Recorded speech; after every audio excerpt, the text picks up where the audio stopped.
मेरे प्यारे दोस्तों, क्या आपने कभी सोचा है कि एक पल की पागल हवस इंसान को इंसान से हैवान बना देती है और फिर वही हैवानियत जब पछतावे की आग में जलती है तो इंसान दोबारा इंसान बन जाता है। नमस्ते मेरे प्यारे दोस्तों, आज फिर मैं आपके सामने एक ऐसी कहानी लेकर आया हूँ जिसे सुनकर आपकी रूह कांप जाएगी, आपकी आंखें नम हो जाएंगी और आपके दिल में एक सवाल बार बार उठेगा कि इंसान आखिर इंसान कब तक रहता है, कब वह हैवान बन जाता है और कब फिर से इंसान बनकर लौट आता है। यह कहानी है उत्तर प्रदेश के एक छोटे से गाँव की। गांव का नाम है कल्याणपुर। यहाँ की मिट्टी में अभी भी पुरानी संस्कृति की खुशबू बसी है। कच्चे मकान, खेतों के बीच बनी पगडंडियां, सुबह सुबह मंदिर की घंटियां और दूर तक फैले सरसों के पीले पीले खेत। बस इसी गांव में रहती थी हमारी आज की नायिका राधा। राधा नाम ही कितना पवित्र है ना। बचपन से सब उसे राधा रानी कहकर बुलाते थे। गोरा रंग, लंबी छोटी, बड़ी बड़ी काजल लगी आंखें और हंसमुख स्वभाव। जब वह हंसती थी तो ऐसा लगता था जैसे पूरा गाँव हंस रहा हो। उम्र थी सिर्फ 17 साल जब उसकी शादी ठाकुर साहब के इकलौते बेटे विक्रम सिंह से तय हो गई। विक्रम आर्मी में था, सीमा पर तैनात। शादी के बाद सिर्फ 10-15 दिन की छुट्टी मिली थी। वो दिन राधा के लिए स्वर्ग के दिन थे। विक्रम उसे इतना प्यार करता था कि राधा को लगता था दुनिया की सारी खुशियां उसके हिस्से में आ गई हैं। लेकिन छुट्टी खत्म हुई और विक्रम चला गया बॉर्डर पर। फिर शुरू हुआ राधा का इंतजार। दिन गुजरते गए, महीने गुजरते गए। पहले तो चिट्ठियां आती थीं, फिर फोन आने लगे, लेकिन फोन भी महीने में 1-2 बार। सास ससुर तो थे पर वह भी अपने में मस्त। ससुर जी खेती बाड़ी में लगे रहते, सास जी घर गृहस्थी और पूजा पाठ में। घर में बस एक और जीव था जिसका नाम था कालू। काला देसी घोड़ा, लंबा, ताकतवर, चमकती काली चमड़ी। ससुर जी उसे खेत का काम करने के लिए पालते थे। सुबह सुबह कालू को हल में जोत कर खेत चले जाते और शाम को लौटते। धीरे धीरे राधा का मन अजीब होने लगा। पति की याद में वह रात रात भर रोती। छत पर जाकर चांद देखती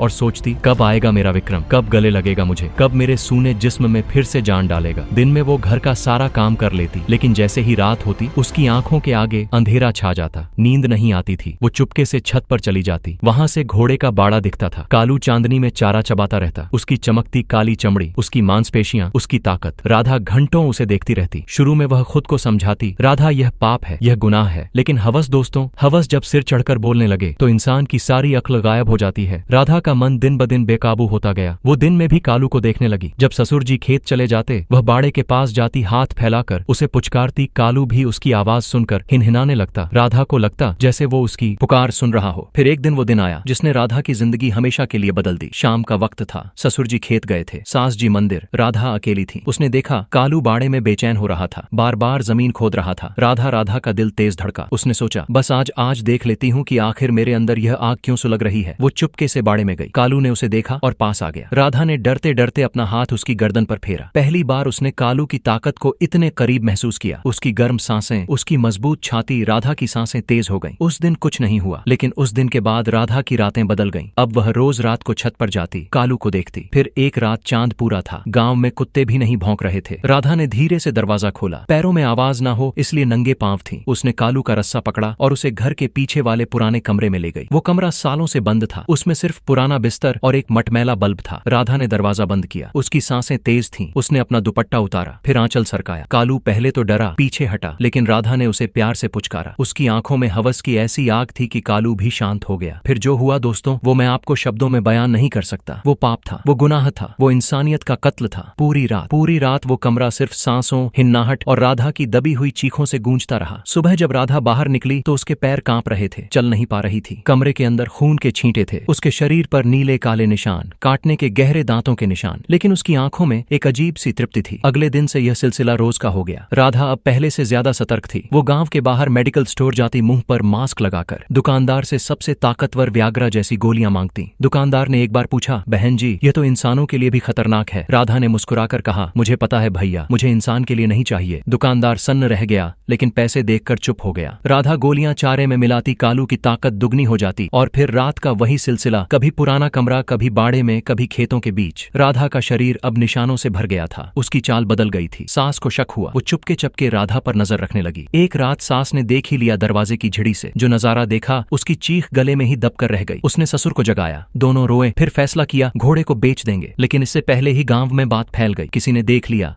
किसी ने सुना, लड़के हंसते, औरतें थूकती। राधा का नाम गांव की हर गाली में आने लगा। देखो वो घोड़ी जा रही है। लोग पीठ पीछे कहते, राधा अब घर से बाहर नहीं निकलती थी। फिर एक दिन विक्रम को फोन गया, किसी ने वीडियो भेज दिया। विक्रम छुट्टी लेकर आया। राधा को देखते ही उसने एक थप्पड़ मारा। फिर दूसरा। राधा चुपचाप सहती रही। फिर विक्रम फूट फूट कर रोने लगा, तूने मेरे साथ ऐसा क्यों किया राधा, मैं तुझसे इतना प्यार करता था। राधा भी रोने लगी। 3 दिन तक घर में मातम सा छाया रहा। फिर विक्रम ने तलाक के कागज पर साइन किए और चला गया। राधा मायके लौट आई, लेकिन मायके में भी जीना मुश्किल। भाई ताने मारते, गांव के लोग मुंह छिपाते। राधा रात दिन रोती, खाना छोड़ दिया। 5 साल में वो हड्डी का ढांचा बन गई, आंखें धंस गईं, बाल सफेद होने लगे। फिर एक दिन गांव हार्ट्स के मेले में राधा अपने पुराने पति विक्रम से टकरा गई। विक्रम नई बीवी के साथ था। राधा उसके पैरों पर गिर पड़ी। मुझसे बहुत बड़ी गलती हो गई, मैं उस हवस में अंधी हो गई थी। मैं मरना चाहती थी पर मर भी ना सकी, बस सजा भुगत रही हूँ। विक्रम ने पहले पैर खींचे, फिर रुका। उसकी आंखों में पुराना प्यार फिर से झलक आया। उसने राधा को उठाया, आंसू पोंछे और कहा, जो हो गया सो हो गया, अब घर चल, तेरी सजा पूरी हो चुकी। राधा रोते रोते उसके सीने से लिपट गई। घर लौटी तो सास ससुर ने पहले गालियां दी, फिर गले लगा लिया। घोड़े को बहुत पहले बेच दिया गया था, लेकिन राधा के दिल का घाव धीरे धीरे भरने लगा। दोस्तों, हवस जब आंखों पर पर्दा डाल देती है तो इंसान सबसे नीचे गिर जाता है, और जब पछतावे की आग में जलता है तो फिर से इंसान बन जाता है। बस यही सीख है इस कहानी। अगर आपको यह कहानी पसंद आई तो लाइक करना मत भूलना, चैनल को सब्सक्राइब कर लो और घंटी दबा दो, वरना अगली सच्ची सी कहानी मिस हो जाएगी। मिलते हैं अगली कहानी में, तब तक अपना और अपने परिवार का ख्याल रखना।